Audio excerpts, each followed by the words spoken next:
Okay, good morning.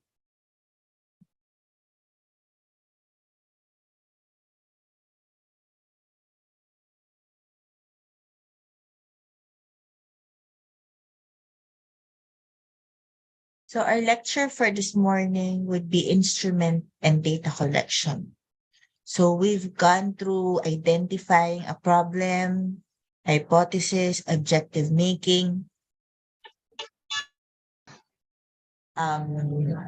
research design, both descriptive and analytic, and how to do sampling. And I hope as we go through these lectures, you are slowly building up your research protocol. I've already asked from you the topic to be submitted today so that you could finalize over the break what you want your research protocol to be at. Okay. So instrument and data collection.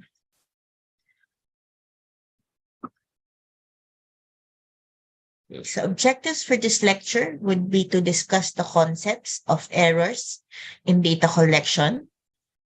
We've discussed some of this in your first year classes. Identify and explain the techniques to reduce errors in data collection. Differentiate the different survey techniques. Exemplify the different formats of creating questions. Identify errors in writing questions.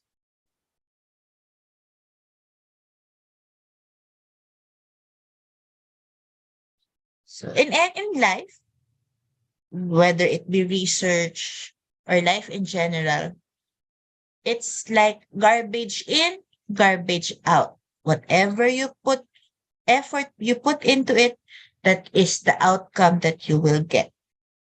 Okay. So you will have to work on an outcome for it to be good. Maybe short term, you may not see it, but eventually you will.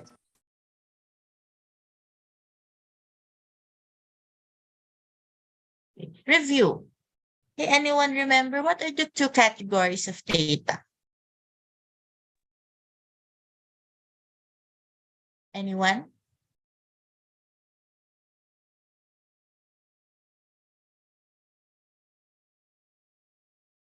What are the two categories of data that you remember? Qualitative data and quantitative data. Okay. Data could be classified as qualitative or quantitative. How to differentiate? What is qualitative data?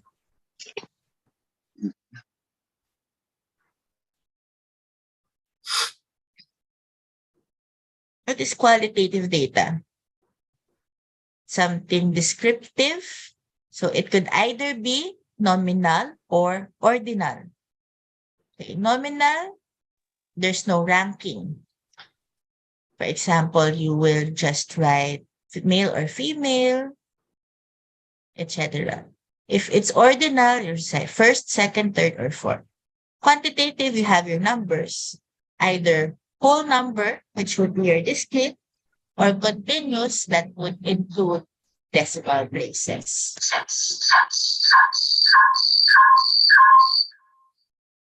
What are your sources? Where can we get data?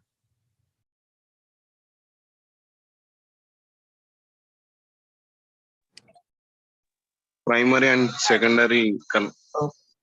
Okay, we have our primary, And secondary. The secondary. difference of which would be primary, you get from your own, secondary, you get from sources such as Such as surveys that journals, collected information.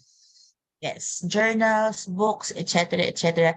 Any information that you did not get for yourself would be secondary data.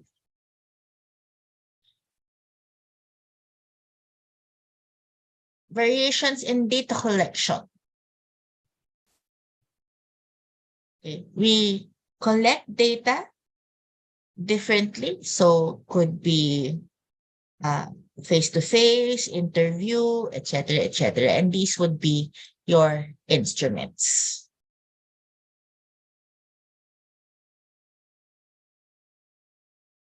Okay, so these are tools that researchers use to collect data for research studies. So these are alternatively called tests. So what are the tools that we use so that we could collect data? You're most familiar with, for example, survey, focus group discussion, your experiments, and the like. So remember, way back in first year, the concepts of validity and reliability. Okay. Uh, as a review, what is the definition of validity?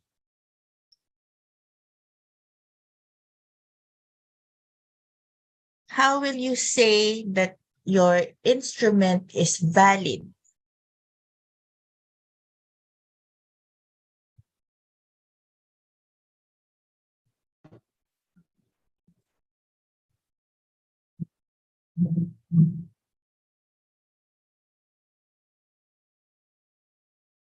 Anyone?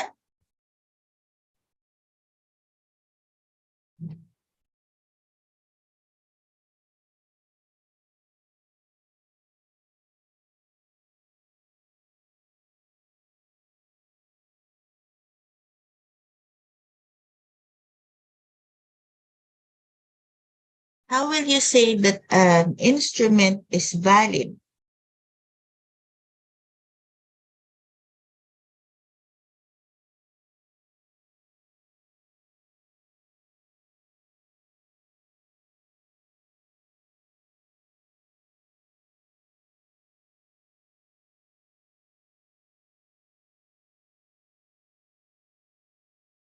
So for example, blood pressure monitor. How will you tell me that the blood pressure is valid? Because it measures the blood pressure. So it is supposed to measure what it is intended to measure. So for example, you will not use the blood pressure to tell me the pulse rate or not even the heart rate. Okay, although some blood pressures would be able to detect that, but the true blood pressure that's mechanical, not digital, would only measure blood pressure. So it is supposed to measure what's supposed to be measured. Reliability. When do you say something's reliable? Okay, when the outcome is the same every time and not merely by chance or coincidence. So a good tool for research would have the highest validity, would have the highest reliability, and the third would be important as well. You could have the highest validity and reliability, but if it's hard to administer, to score, and interpret, for example, a 5-page survey, and then you will do a lot of interpretation, then that's not a good tool either, even if that possesses your highest validity and highest reliability. So a good tool is easy to administer, easy to score, and easy to interpret. For example, if you have participated in some surveys, what's the tendency if it's long or the questions are very hard to understand? You would just answer it without a thought. So you will not really get the results that you want. Because if your participant does not find your survey easy to understand, good if he answers, may not even answer your survey at all. And of course, you don't want that.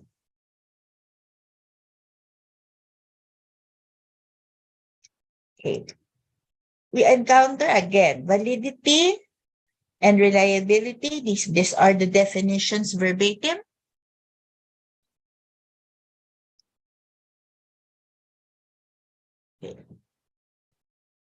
Also remember your precision and accuracy. Precision is free of random error. Accuracy is free of systematic error. Whenever we talk of precision and accuracy, remember your bullseye chart. And that would compromise your systematic error and your random error. How do we get systematic error? So it is consistent. So it is reliable, but it is accurate, but it is not precise. So it's accurately off target. So for example, a blood pressure with wrong calibration would always give you less than 10 millimeter mercury Hg. It's reliable, yes, but sorry, it's precise, yes, but it is not accurate. Okay. And that accounts for a systematic error. Okay. That's why if we go back to our previous slide definitions, you have your systematic error or random by chance that it is not following the pattern or not a bullseye pattern. Of course, there are other variables which may be confounding.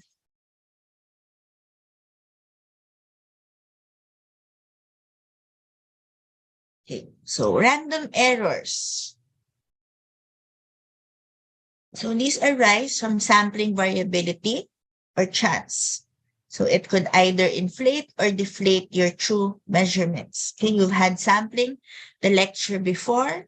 So you have to know the types of sampling, probability or non-probability sampling, the examples of each, and you have to know how to identify if once the sampling is described, you have to identify what type. Okay. Factors that contribute to random errors, okay, would be poor precision, as we have seen in the previous slides, a sampling error, okay, use of wrong sample, inadequate sample, etc., and errors in measurement.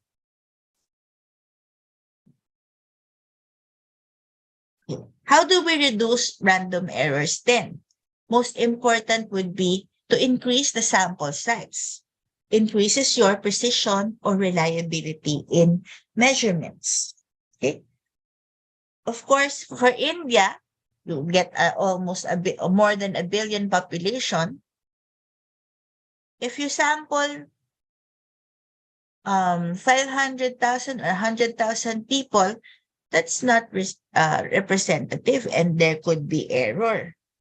How could you improve? So increase sample size so that you can have better precision.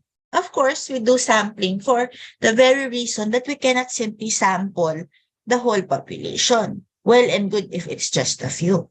Okay. So sampling error. So these are values obtained from a sample that differ from those in the total population. So the statistical tests are used to evaluate the role of chance or hypothesis testing. Okay. So consistency of measurements should be standardized and you train the observers. Okay, so your evaluation should be the same and the evaluator should be looking for the same criteria to reduce errors or bias. So for bias, there are two types. You have your selection bias and information bias. Okay. What are the categories? For selection bias, so this is any error that arises in the process of identifying the study population. Okay. So when subjects would have different probabilities of being included in the study based on either exposure or the outcome of interest. Okay. What are the types? So have your prevalence incidence bias. So this is the selection of the study population that is influenced by the selective survival of prevalent cases. So for example, it is more likely that you will see a diabetic patient than a patient with active rabies. Why? Because diabetes has a higher prevalence rate than your rabies. Precisely because diabetes is a chronic disease. As you know, rabies behavior would be a highly virulent and highly fatal disease once symptoms set in. Another type of selection bias would be your Bergsonian bias or admission rate bias. So these are subjects that you take from the hospitals, and that by itself would be a select group of subjects already. So for example, of course, by convenience, you have your school, your hospital respondents with you. That by itself is a bias because it's generally different from the general population. Non-participation bias. So subjects who refuse to participate share the same characteristics, and they are most likely different from those who give consent to your data collection process. Non-participation. Okay. What else? Healthy worker bias. So the reason is that workers as a whole tend to be healthier than the general population. If not healthier, they will answer what they think is correct or appropriate. Do you wash your hands before and after every patient contact? In theory, yes, but not always. Okay. So healthy worker bias is also one. Migration or dropout bias. These are people who started your survey or your data collection, but will eventually drop out. Okay, so these people also have characteristics and differ from those who tend to finish the data collection process. Volunteer bias. So they volunteered for your study. So these would have different characteristics also. They tend to be different from those who do not typically volunteer. Okay? And wrong sample size. So inability to detect differences because you have an adequate sample size. Okay. How do we control bias? We restrict. So remember your inclusion and exclusion criteria. So we narrow the range of characteristics of subjects. Also be careful as not to be very stringent. Otherwise, you will not be able to get participants if you have a very restrictive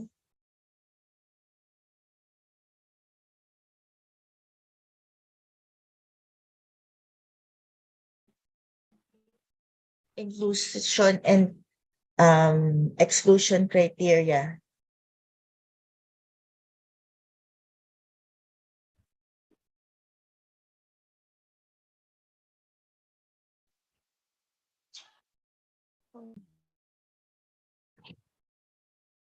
Randomize. So allow subjects' characteristics to equalize by doing randomization. And match. Equalize the distribution of extraneous variables. Stratify, compare rates within subgroups, and do multivariate adjustment. These would be simultaneous effects of variables are observed in order to determine the independent effect of what?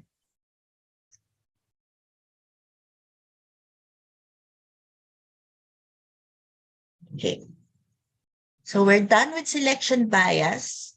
Now we look at information bias.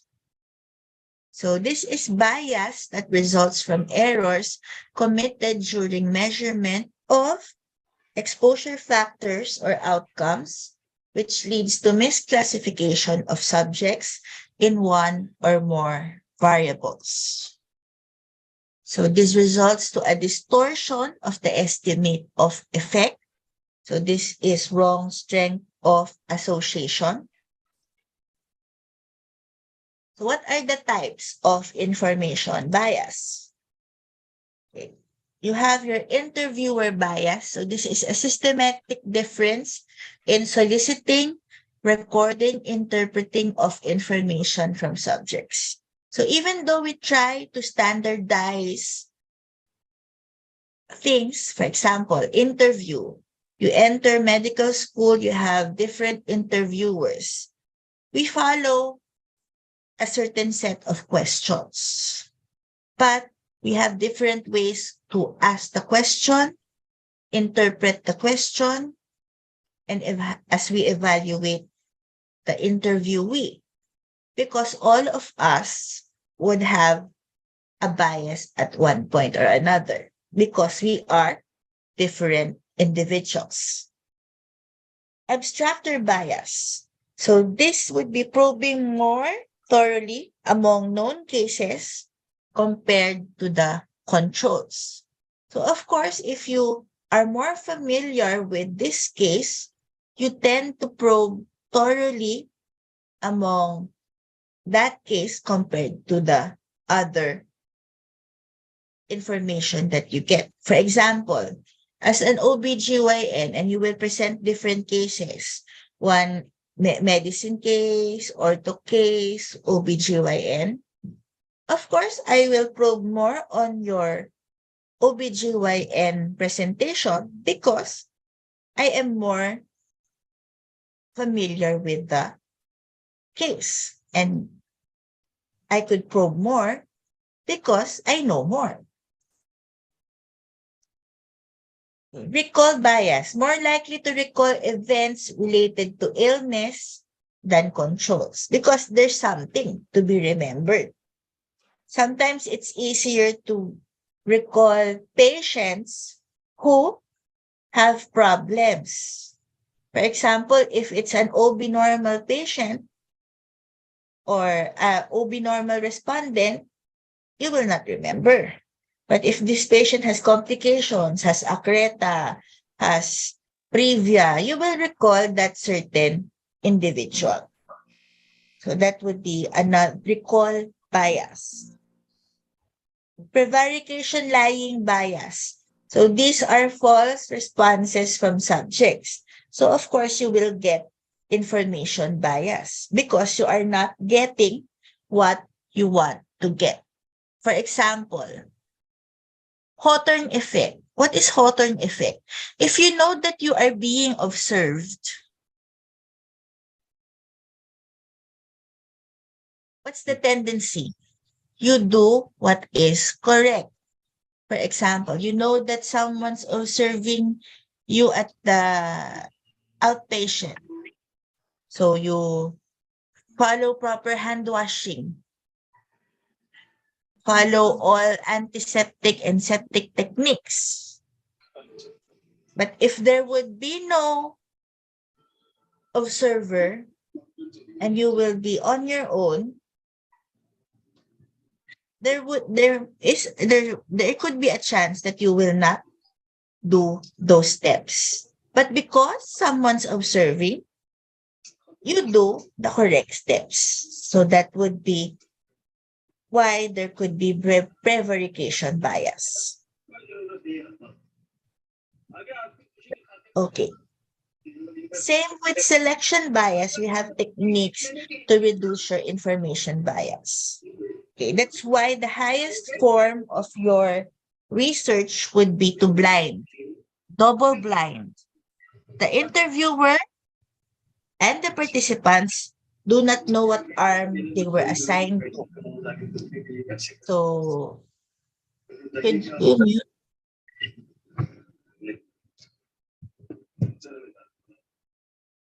Okay.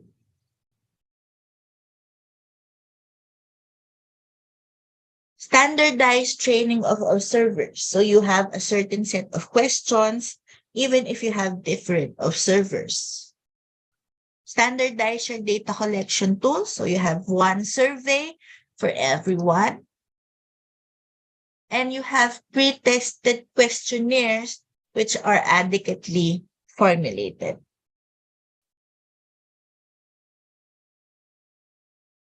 Okay, you could use memory aids or charts or figures to reduce information bias.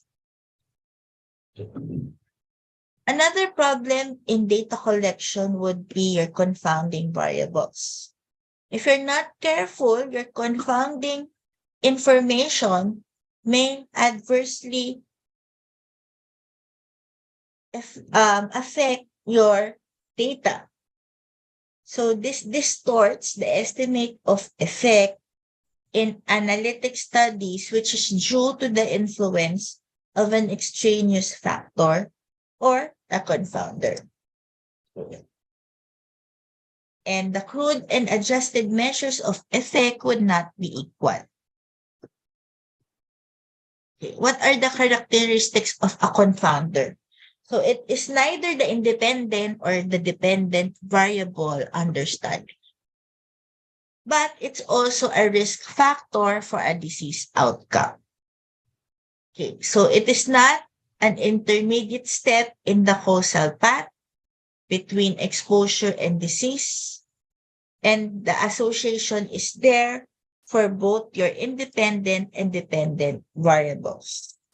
So for example, effect of the confounder on the association between air pollution and bronchitis. Okay, if you remember, overcrowding is a confounder. So it's both related to your independent and your dependent variable. Affects air pollution, also affects bronchitis.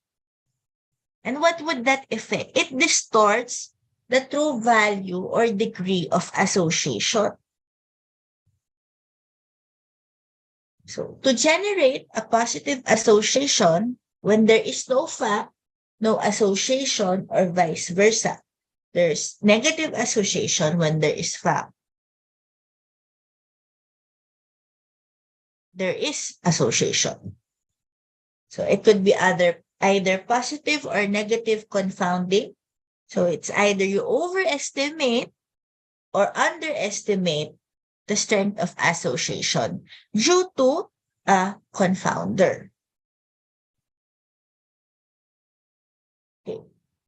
Thereby, the odds ratio or relative risk ratio may either be reduced or increased. Okay. If you remember our example, is being a male a risk factor for malaria? So theoretically, there's no genetic predisposition of the mosquitoes if you will bite male or female. Okay. But male gender would have the tendency to get malaria more because of the confounder that they are more often outside compared to women because they are more likely to have an outdoor occupation. It's not your independent or your dependent variable, but it affects your outcome. Okay. As you assess, so you look at it, more males compared to females got your malaria.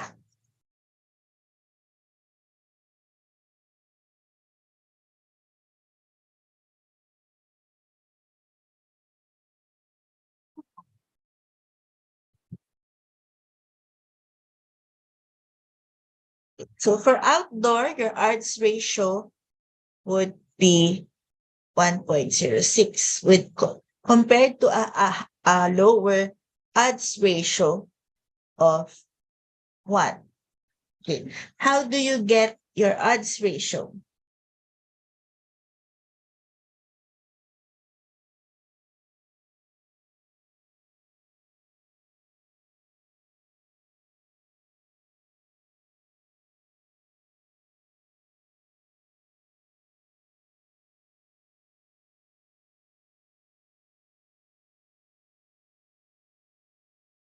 So you get the odds that a case is exposed compared to the odds that over the odds to the odds that the control is exposed. So that is A times C, A times D over B times C. And that is how you get your odds ratio. So is there confounding? So what's important to know is that you get your values. Say change in the odds ratio value indicate just distortion due to confounder. So if there's a difference in your crude odds ratio versus your stratified odds ratio, then there is confounding. So how do you control?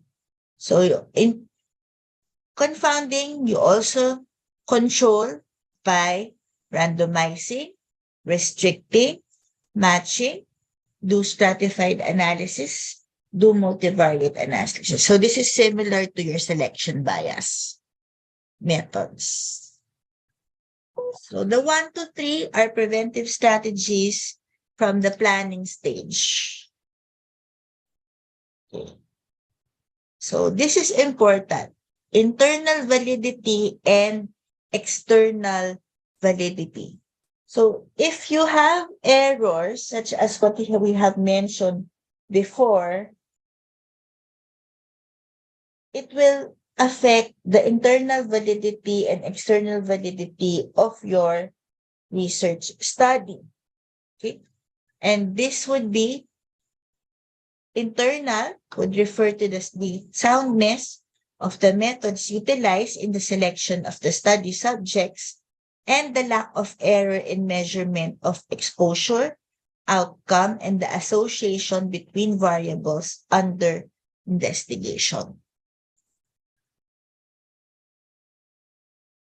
What are the threats to internal validity? If you did not select your population correctly, if there's wrong history or distorted history, wrong maturation, wrong instrumentation, a high attrition rate. If you do repeated testing, that's also not recommended, and typical regression. External validity, so ability to extrapolate the inferences and findings from a sample to the target population. Okay.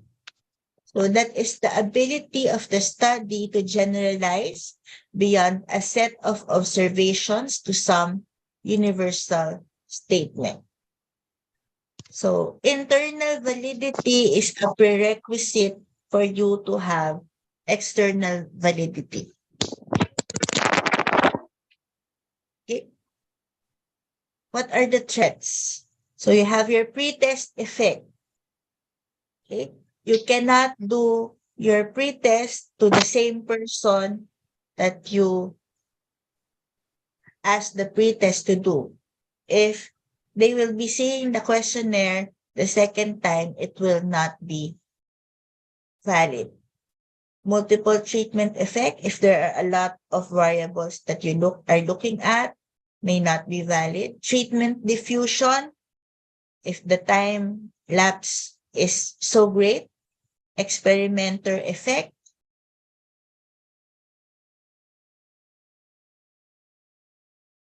So there's also bias for different experimenters. or different experiments that are done, reactive effects. So we have different reactions to different stimuli. Okay. So data collection. Okay. So that would be for errors. So these are some ways that we could get data. So records, we have observation, we have the interview, self-administered questionnaires.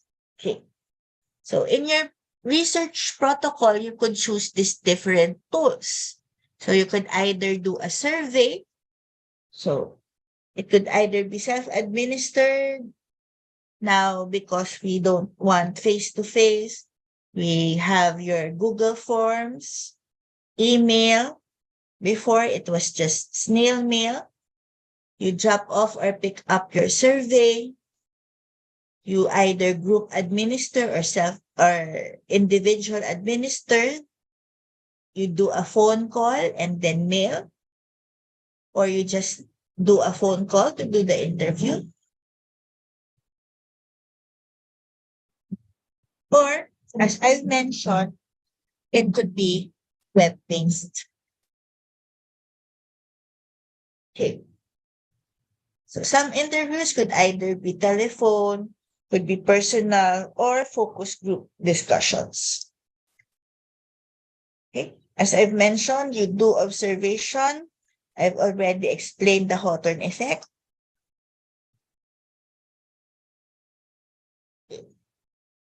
So question, you have your research topic. You are to do a survey.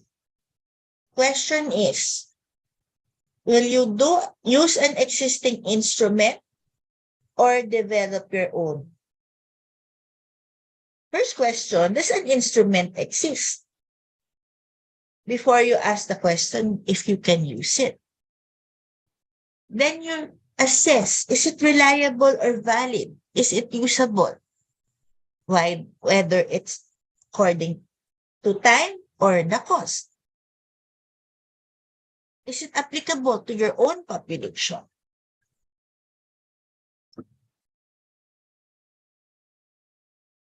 Okay.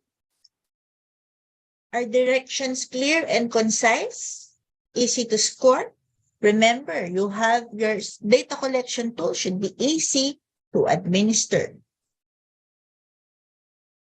If it is not follow the criteria, then it might be better, it may be better, or it is better that you develop your own tool.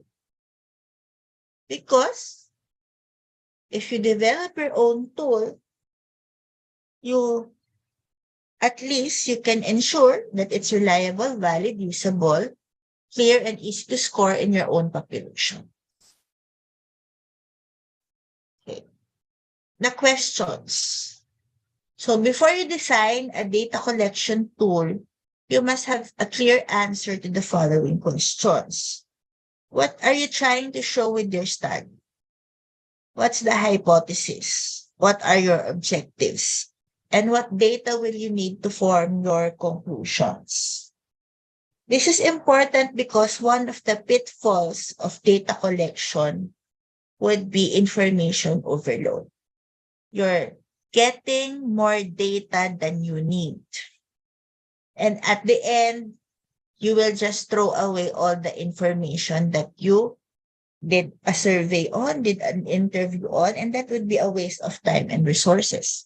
So you have to streamline, you have to know what you are supposed to know so that you would have a higher reliability, a higher validity for your research questions.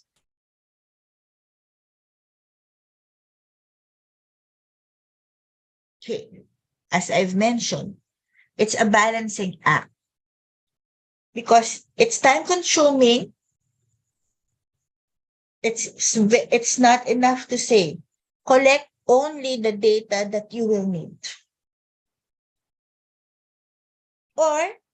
And you have to collect enough because going back to collect more data is not always visible.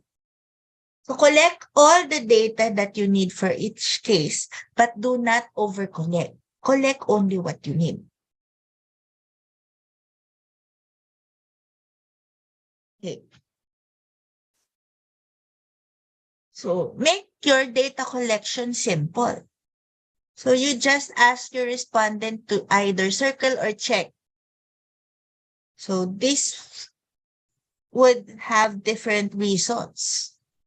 If it's a check or circle only, then you're sure that your respondent will conform. Will check or circle. But you will encounter time and again people who will add a box of their own.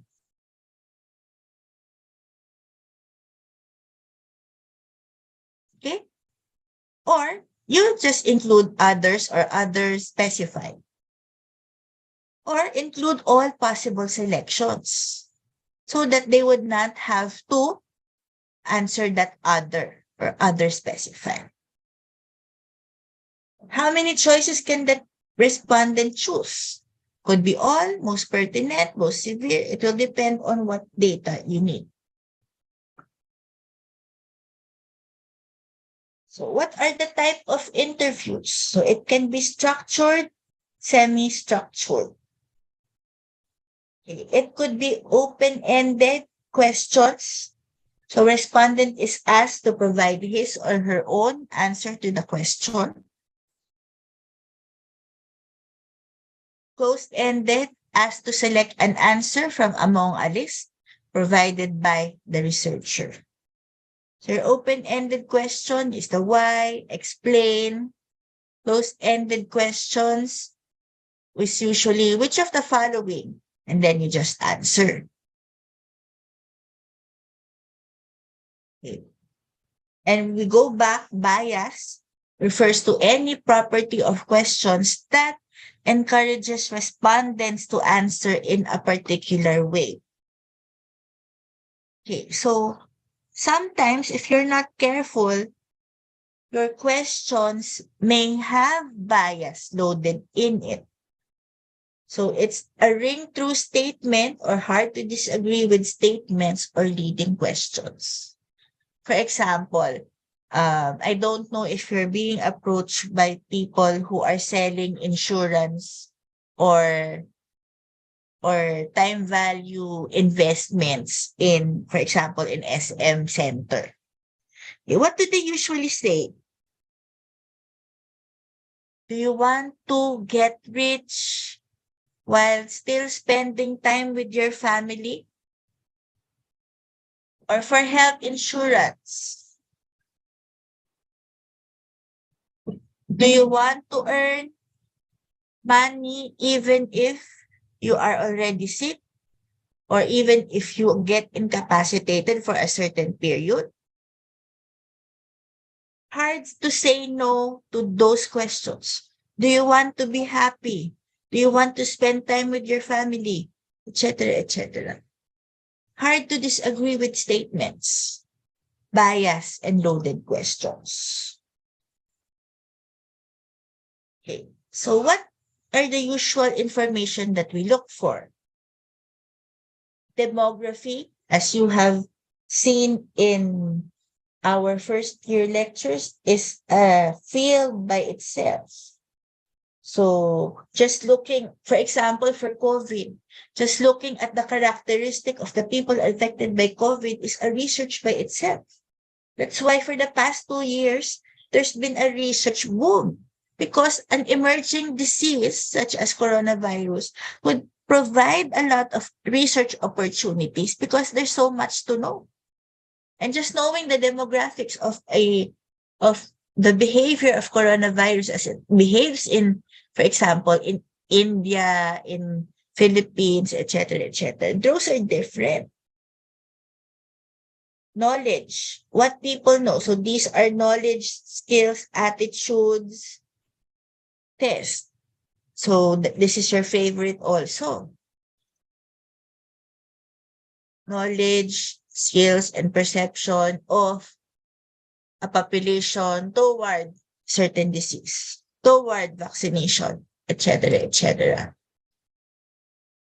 Attitudes, what people think about an issue. Behavior, what people do or record. Okay. So these are the things that we usually look for as information. Okay. So open-ended or close-ended. So you have your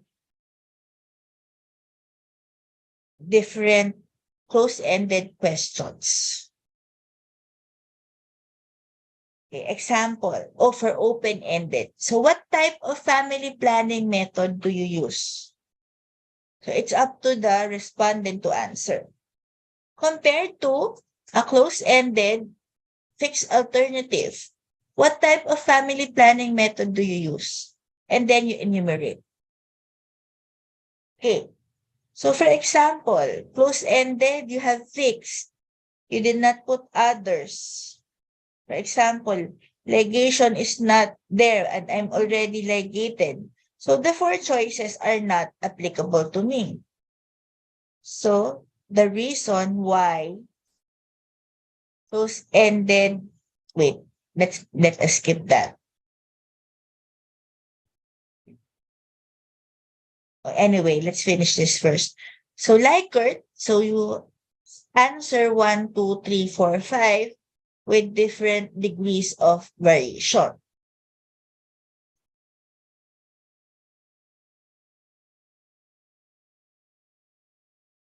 So this is a Likert scale. Okay, close-ended semantic differential. What is your impression of pole dancing as a way of losing weight? So it's also loaded already. So it's either bad or good, effective, not effective, masculine, feminine, unattractive or attractive, enjoyable, and bored.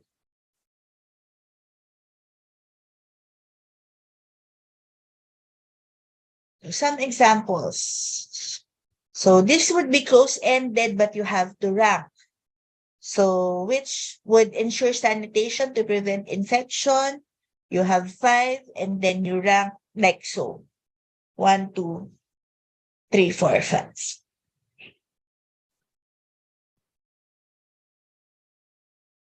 Okay, partially close-ended. So what are the main issues you are currently facing in your life? Please check all that you apply. Okay, you enumerate, but you have others if it's not included in the list. Okay, this is a visual analog scale. So how will you rate the pain? And of course, happy, no pain, compared to this one, very much in pain. So there are a lot of ways to get your data. So this one would be your format. Okay, of course, you introduce what your study is, who are you, any credentials that you want, so that they would answer you and give your approval. So instructions. Be clear on your instruction and group like questions together.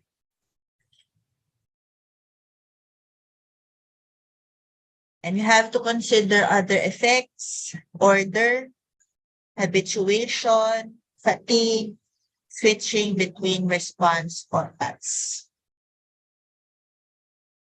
What are the formats?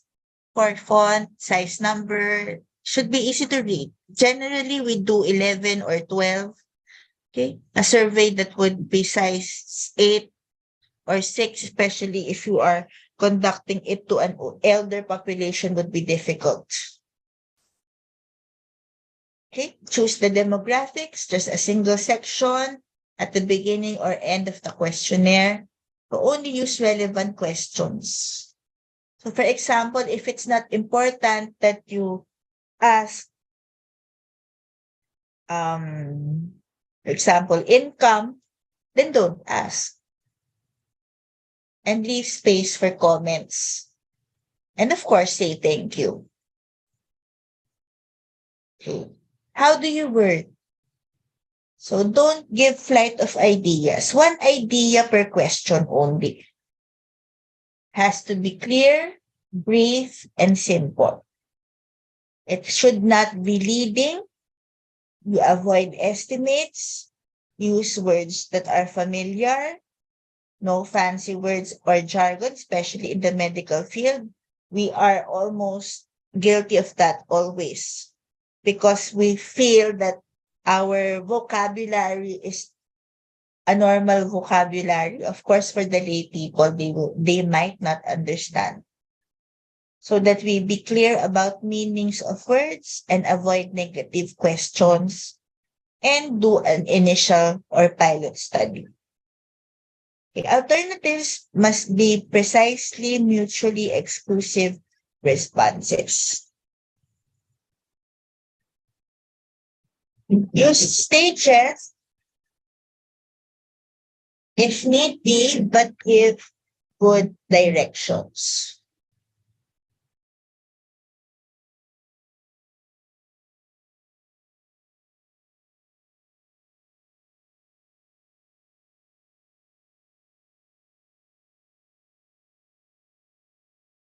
Okay?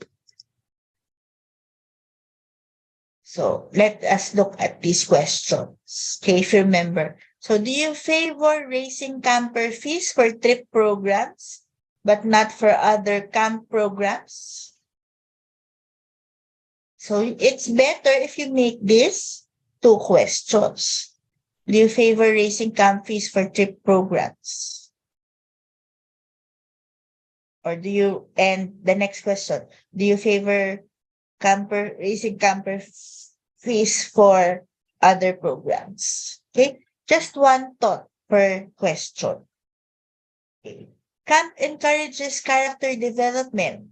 Did you attend camp as a child? So it's like saying that if you did not attend camp, your character is not developed. So not a good question either. So currently, the United Way supports 10% of the agency camp budget. Do you feel this amount should be decreased, stay the same, increased somewhat? So you have to be clearer on the um, choices, more specific. Increase somewhat, increase greatly.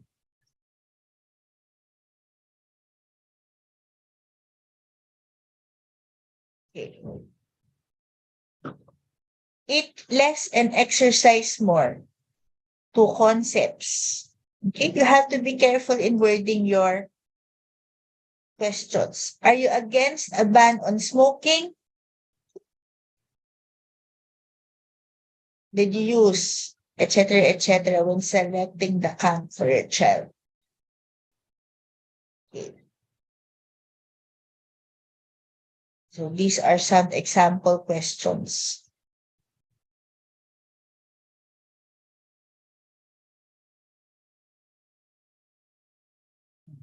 For example, this one. What do you think about sexual relations between two adults of the same sex? Wrong, almost always wrong, sometimes wrong, not wrong. You're forcing your opinion on your respondent. What if that person does not think that two adults of the same sex would have sexual relations? Okay.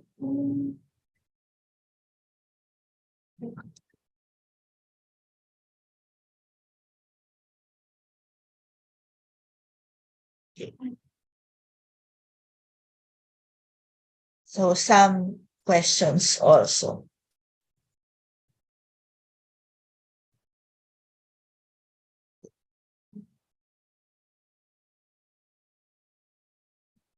So this one, specific packages are available that support the design of questionnaires. So You have your internet as resources. Okay, so these are just some.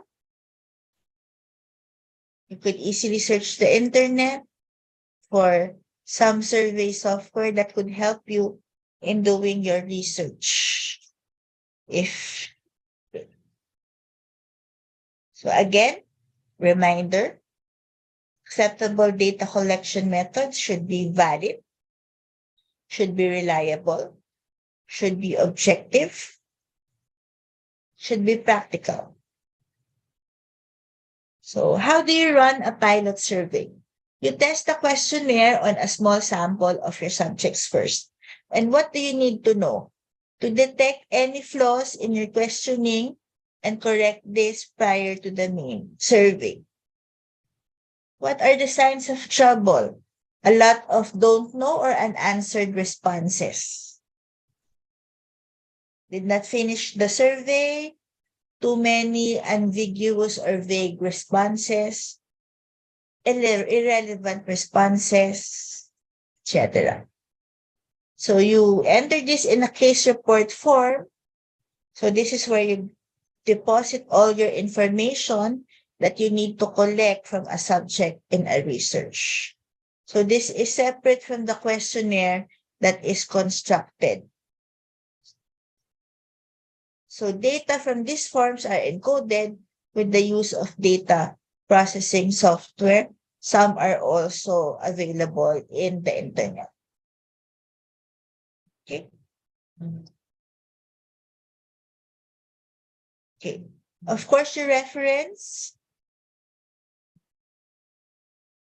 So you have a lot of books that would be helpful to you. So you can either use your research books or your biostatistics books. Okay. I think that's it. Any questions? Could you open your cameras? Let's have a picture.